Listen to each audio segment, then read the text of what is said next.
sejahtera dan kasih Tuhan kita Yesus Kristus. Hari ini saya akan mengajak kita untuk melihat satu bagian firman Tuhan yang terambil dari Bilangan pasal 21 ayat 4 sampai yang ke-9. Demikian firman Tuhan. Sesudah mereka berangkat dari Gunung Hor, berjalan ke arah Laut Tebrau untuk mengelilingi tanah Edom, maka bangsa itu tidak dapat lagi menahan hatinya di tengah jalan. Lalu mereka berkata-kata melawan Allah dan Musa, "Mengapa kamu memimpin kami keluar dari Mesir, supaya kami mati di padang gurun ini? Sebab di sini tidak ada roti dan tidak ada air, dan akan makanan hambar ini kami telah muak." Lalu Tuhan menyuruh ular-ular tedung ke antara bangsa itu, yang memagut mereka sehingga banyak dari orang Israel yang mati.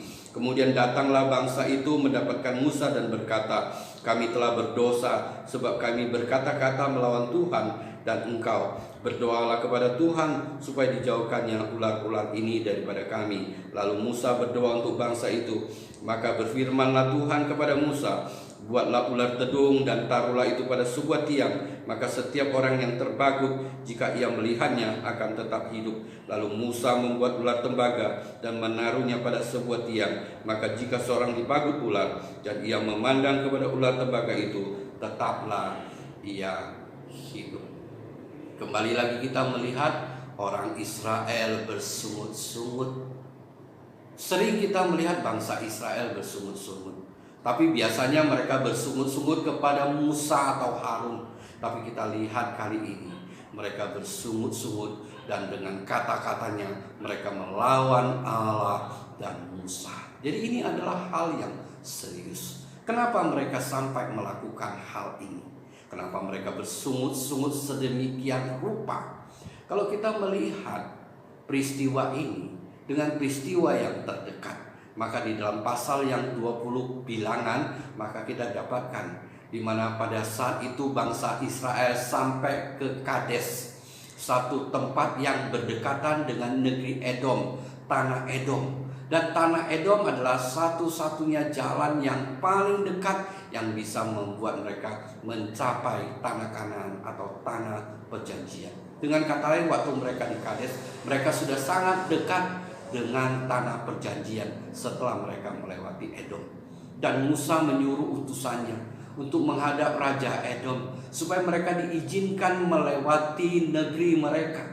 Dan mereka menyatakan kalau mereka diizinkan, maka mereka yang minum di tengah jalan, baik itu rakyat maupun binatang, mereka akan membayar dengan uang. Tapi apa yang terjadi? Raja Edom tidak menyetujui, rakyat tidak setuju. Mereka mengambil pedang. Mereka katakan, "Kalau kalian berani melewati daerah kami, kalian akan berhadapan kami dengan pedang." Maka mereka kemudian dikerahkan untuk memblokir jalan untuk masuk ke negeri mereka. Inilah yang terjadi, peristiwa yang pertama. Peristiwa yang kedua adalah di dalam Bilangan pasal 21 ayat 1 sampai ke 3, di mana di situ mereka berperang dengan orang-orang dari tanah Negeb. Dan di mana firman Tuhan di dalam ayat ketiga menyatakan bagaimana mereka membinasakan dan menumpas kota-kota yang ada di negeri itu. Dengan sangat mudah mereka mengalahkan mereka. Nah, dari sinilah kita melihat itu garis merah yang boleh disambungkan sedemikian rupa, di mana pada saat ayat keempat mereka berjalan dari Gunung Hor dan mereka mengelilingi Edom. Mereka gak berani masuk ke Edom dan mereka mengelilingi Edom. Dan mereka akhirnya karena mengelilingi Edom, mereka akhirnya harus melewati Laut Tebrau. Mereka menyeberang Laut Tebrau. Kita bayangkan, setelah sekian lama mereka berjalan di padang gurun, diperkirakan sudah hampir 40 tahun karena Harun barusan saja meninggal. Mereka harus kembali lagi ke titik nol, di mana mereka pada saat pertama keluar dari Mesir, mereka harus menyeberang Laut Tebrau, dan kali ini mereka masuk dengan melewati Laut Tebrau. Kita dapat bayangkan, mereka harus berjalan sedemikian rupa, jalan jauh karena mereka tidak dapat melewati Edom. Nah, kenapa mereka kok jadi marah? Bukankah yang tidak mengizinkan mereka masuk kan orang Edom, Raja Edom? Tapi kenapa mereka menjadi marah? Dikatakan mereka tidak dapat menahan diri lagi. Artinya mereka sudah memendam kemarahan, menyimpan ketidaksukaan, kebencian dan sebagainya dalam hati mereka. Dan sekarang mereka marah. Kenapa? Pertama, karena Tuhan pernah menyatakan ada perjanjian antara Tuhan dengan Esau dan keturunannya. Siapa keturunannya? Yaitu orang Edom. Tuhan berjanjikan bahwa itu adalah bagian mereka, milik mereka. Oleh sebab itu tentu Musa sebagai hamba Tuhan, dia tidak ingin menyerang Edom. Dia tidak ingin mengganggu Edom. Oleh sebab itu dia berkeliling. Nah, inilah yang mungkin mengesalkan orang Israel. Karena mereka merasa orang-orang negeri Negeb aja mereka bisa kalahkan dengan mudah. Kota-kota mereka bisa kalahkan, mereka bisa binasakan mereka. Apalagi hanya sekedar negeri Edom, tanah Edom. Tentu akan mudah. Dan itulah yang membuat mereka kesal, barangkali kita bisa lihat di situ. Tapi ada satu hal yang mereka lupakan, bahwa mereka bisa mengalahkan orang-orang yang ada di negeri Negeb. Itu bukan karena mereka hebat, bukan karena mereka kuat, tapi karena pertolongan Tuhan yang memberikan kemenangan kepada mereka. Karena kalau kita perhatikan di dalam ayat pertama, justru mereka kalah. Dengan kekuatan mereka kalah dengan orang-orang Negeb. Bahkan mereka ada sebagian yang ditangkap, dijadikan tawanan oleh mereka. Jadi semua karena pertolongan Tuhan. Tapi kali ini karena mereka disuruh mengelilingi Edom dan tidak boleh masuk ke negeri Edom, mereka jadi marah. Tapi kalau kita melihat lebih jauh, apakah ini yang menjadi penyebab utama? Dikatakan mereka menahan diri, menahan hati untuk tidak berbantah, untuk tidak bersungut. Tapi kali ini mereka karena tidak tahan lagi, mereka bersungut-sungut melawan Tuhan dan Musa dengan kata-kata mereka. Apakah ini yang menjadi penyebab utama? Bukan ini penyebab utama. Ini hanya sekedar pemicu. Tapi penyebab utama dapat kita lihat di dalam ayat kelima melalui apa yang mereka katakan. Mereka mengatakan, kenapa engkau memimpin kami keluar dari Mesir, yang membuat kami binasa di padang gurun? Tidak ada roti, tidak ada air, dan makanan yang hambar ini kami sudah muak. Itu mereka katakan. Dengan kata lain, di dalam hati mereka ada ketidakpuasan, ada ketidaksukaan, bahkan ada kebencian. Kenapa kau memimpin kami keluar dari Mesir sehingga kami harus mengalami kebinasaan? Itulah yang mereka nyatakan. Dan ini adalah generasi yang kedua yang mengatakan demikian. Sudah 40 tahun mereka keluar dari Mesir. Perkataan ini masih keluar dari mulut mereka. Kalau kita lihat lagi kepada sejarah, maka kita dapatkan kenapa kok mereka bisa keluar dari Mesir. Bukankah mereka yang berteriak-teriak meminta tolong kepada Tuhan? Bahkan mereka mengerang firman Tuhan katakan. Setelah 400 tahun mereka terus-menerus mengalami penderitaan itu. Terus berulang kali mereka berteriak. Bahkan sampai suatu ketika mereka mengerang.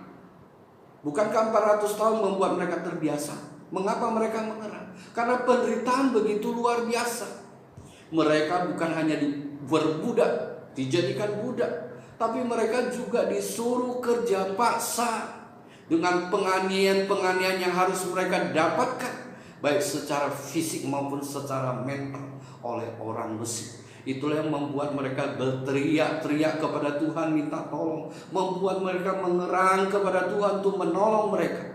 Dan saat itulah Tuhan memanggil Musa untuk memimpin bangsa Israel keluar dari Mesir. Dengan tangan yang kuat Tuhan memimpin bangsa ini. Firaun yang tidak mengizinkan mereka akhirnya harus mengizinkan mereka keluar dari tanah Mesir dengan 10 tulah yang mereka hadapi, orang Mesir hadapi. Dan akhirnya mereka diizinkan keluar. Dan tak kala mereka dikejar oleh orang Mesir, Tuhan membelah laut Tebrau, ya, sehingga mereka boleh berjalan di tempat yang kering. Dan orang-orang Mesir yang menyusul mereka timpa oleh air laut Tebrau, dan mereka semua mati bergelimpangan di pantai. Kita melihat bagaimana Tuhan menolong mereka keluar dari Mesir. Tetapi kita melihat mereka tidak pernah bersyukur, mereka tidak pernah berterima kasih. Kalau ada kesulitan sedikit, mereka banding-bandingkan dengan Mesir. Mereka mengatakan bahwa di Mesir enak, ada bawang pre, ada daun bawang, ada daging yang dapat mereka langsung cucu dari kuali. Mereka katakan enak di Mesir. Mereka lupa di Mesir mereka begitu menderita, mereka begitu susahnya. Mereka lupa semua itu. Tapi tak kalah ada sedikit kesulitan, mereka membanding-bandingkan seolah-olah di Mesir itu enak. Benarkah begitu? Mereka dapatkan itu paling setahun sekali, tak kalau orang Mesir melakukan penyembahan berhala ulang tahun daripada dewa-dewa mereka. Sisa-sisa makanan yang mereka sudah makan, mereka berikan kepada orang Israel. Tapi begitulah orang Israel. Mereka tidak bersyukur kepada Tuhan, tidak berterima kasih, tetapi selalu bersungut-sungut. Dan kemudian dia mengatakan bahwa engkau membiarkan kami mati di padang gurun. Memang Tuhan memimpin mereka untuk keliling, tidak langsung menuju ke tanah Kanaan, tidak langsung menuju tanah perjanjian. Tuhan bawa mereka keliling. Tujuannya apa? Karena mereka 400 tahun sudah diperbudak menjadi bangsa budak, mental budak. Jadi Tuhan harus bentuk dulu hati jiwa mereka supaya tidak lagi bermental budak. Dan kemudian melalui pengalaman demi pengalaman berkeliling, mereka dipersiapkan untuk menjadi prajurit yang tangguh. Itulah rencana Tuhan. Tapi kalau mereka sampai 40 tahun berkeliling-keliling di padang gurun, bukankah tercatat bagaimana mereka melakukan kejahatan dalam hidup mereka? Mereka tidak mau dipimpin. Mereka tidak mau dipimpin oleh Musa yang notabene adalah hamba Tuhan yang Tuhan utus untuk memimpin mereka. Mereka tidak mau dipimpin. Mereka suka melawan, mereka suka berbantahan, mereka memberontak. Dan Musa berapa kali hampir mereka bunuh. Jadi kita melihat kejahatan dan dosa mereka lah yang membuat mereka berkeliling-keliling di padang gurun, dan akhirnya harus mati berhamparan di padang gurun itu. Tapi ini terlupakan oleh mereka. Dan kemudian mereka mempermasalahkan, tidak ada roti, tidak ada air, makanan hambar ini kami sudah muak, kata mereka. Ini sangat serius sekali pernyataan mereka.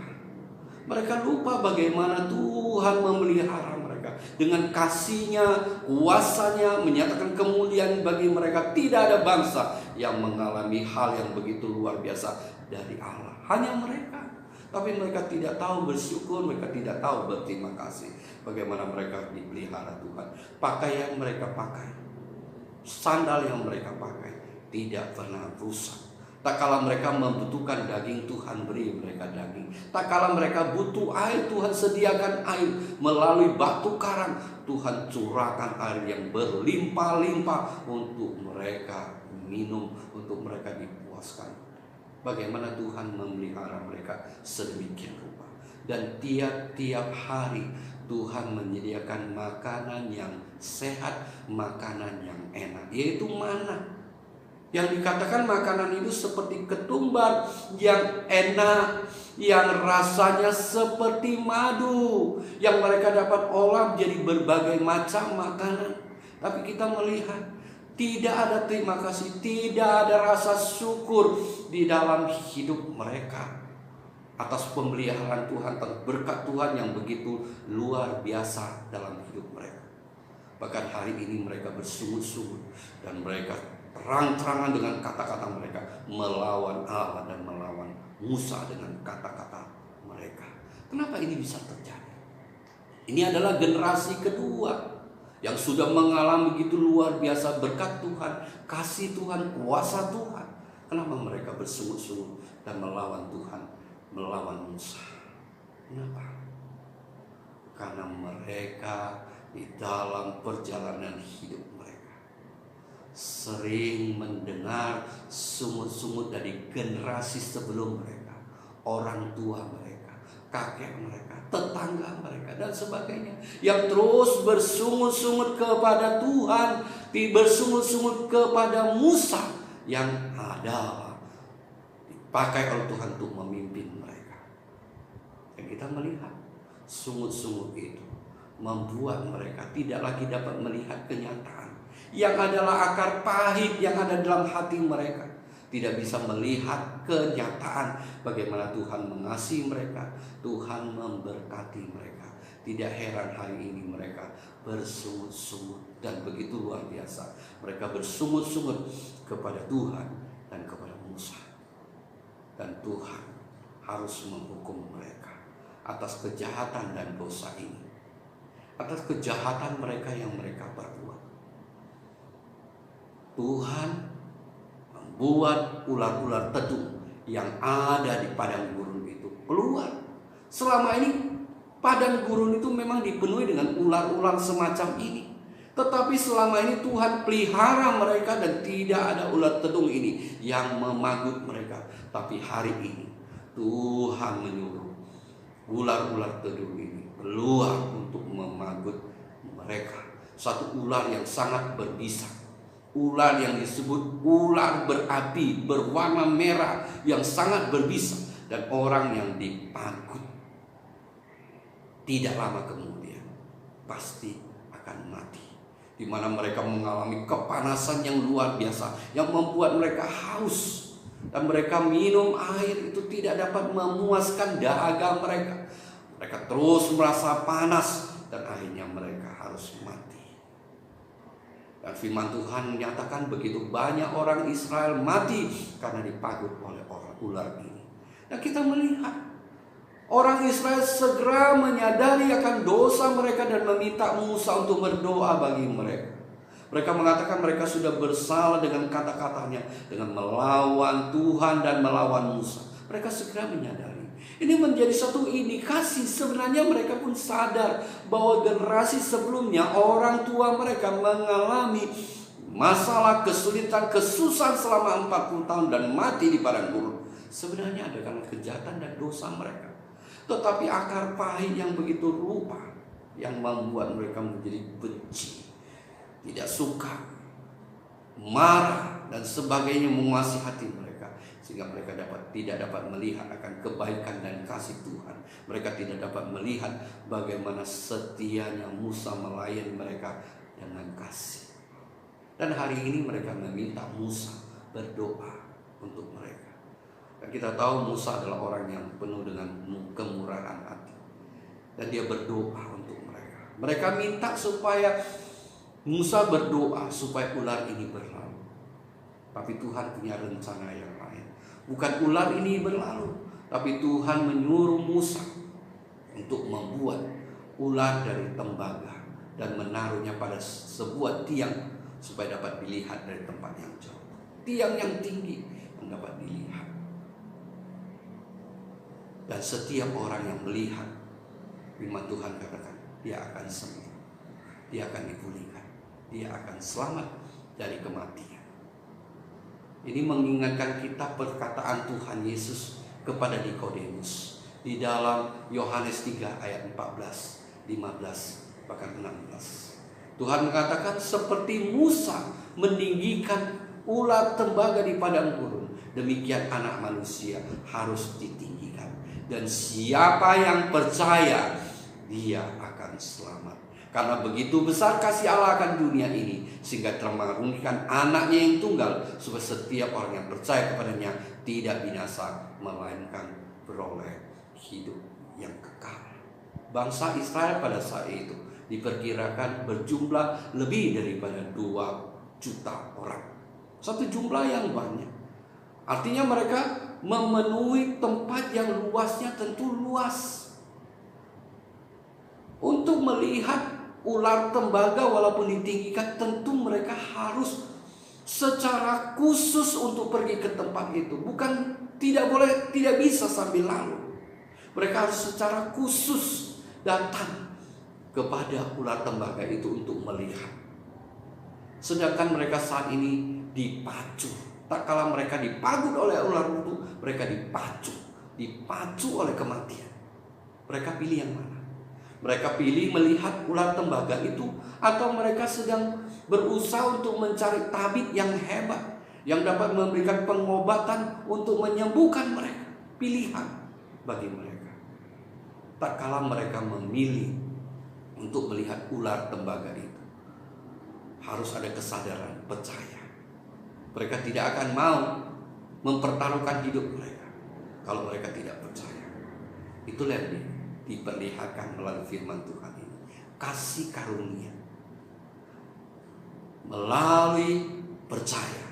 Kasih karunia itu akan mendapatkan engkau, akan dikaruniakan kepadamu, dan engkau akan dipulihkan, dan engkau akan diselamatkan. Inilah yang mau dinyatakan melalui peristiwa ini. Kejahatan yang mereka perbuat, ada hukuman, dan untuk itu mereka harus percaya kepada Tuhan. Demikian juga kita orang berdosa.